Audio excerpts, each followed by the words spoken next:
NEET के mock test में अगर आपका मार्क्स कम आ रहा है तो मार्क्स को कैसे इंक्रीज करेंगे।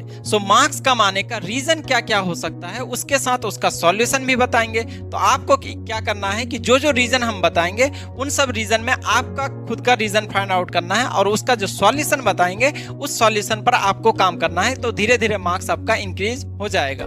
फर्स्ट रीजन क्या हो सकता है कि पेपर नोट अटेम्प्ट प्रॉपर्ली। आप पेपर को सही तरीके से अटेम्प्ट ही नहीं कर रहे हैं। पेपर को अटेम्प्ट करने का बेस्ट तरीका क्या होता है कि जो भी आपका स्ट्रॉन्ग सब्जेक्ट है वहां से स्टार्ट करना है और पेपर को 3 राउंड में करना है। फर्स्ट राउंड में इजी क्वेश्चन करना है, सेकंड राउंड में मॉडरेट एंड थर्ड राउंड में टफ क्वेश्चन करना है।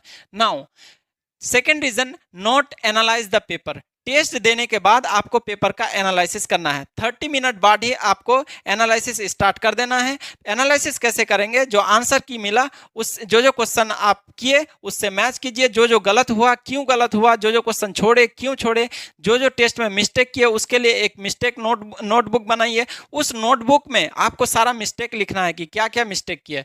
नाउ थर्ड रीजन क्या हो सकता है कि सिलेबस नॉट कंप्लीटेड। तो सिलेबस अगर कंप्लीट नहीं हुआ है तो अभी तो नीट का एग्जाम बहुत करीब आ गया है, तो आप तो कोई नया चीज पढ़ने जाएंगे तो पुराना छूट जाएगा। इसलिए जो चैप्टर छूटा हुआ उसका मोस्ट इंपॉर्टेंट टॉपिक क्या है, जहां से बार बार क्वेश्चन पूछता है, वो टॉपिक को बस पढ़िए। ठीक है। Now revision note completed. अगर आपका रिवीजन कंप्लीट नहीं हुआ है तो आपको क्या करना है कि 4-5 दिन टेस्ट नहीं देना है। ठीक है। पूरा सारा सब्जेक्ट का शॉर्ट नोट्स पढ़िए, पूरा कंप्लीट रिवीजन कीजिए, उसके बाद फिर टेस्ट दीजिए। Now can't recall immediately in exam. इसके लिए आपको क्या करना है कि जैसे कोई भी चैप्टर आप पढ़ रहे हैं शॉर्ट नोट्स, ठीक है, केमिकल बॉन्डिंग का शॉर्ट नोट्स पढ़े, अब क्या करना है कि एक बार आंख बंद करके जो जो पढ़े उसको रिकॉल करने का कोशिश कीजिए। ठीक है। तो इससे क्या होगा, लॉन्ग टर्म तक आपको याद रहेगा। आंख बंद करके पढ़िए और जो जो याद नहीं आ रहा फिर एक बार देख लीजिए, फिर आंख बंद करके पढ़ने का कोशिश कीजिए, तो इसमें लॉन्ग टर्म तक याद रहेगा। नाउ सिली मिस्टेक देखिए एब्सेंस ऑफ माइंड के लिए होता है। तो आपको क्या करना है, focus on one question at a time. एक टाइम पे एक ही क्वेश्चन पर फोकस रखना है और जब मल्टीपल टेस्ट देंगे तो धीरे धीरे ये खत्म हो जाएगा।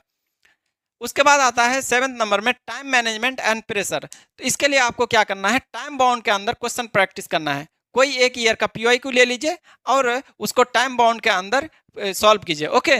नाउ कैलकुलेशन ईरर, जब आप मल्टीपल टेस्ट देंगे तो ये कैलकुलेशन ईरर धीरे धीरे खत्म हो जाएगा।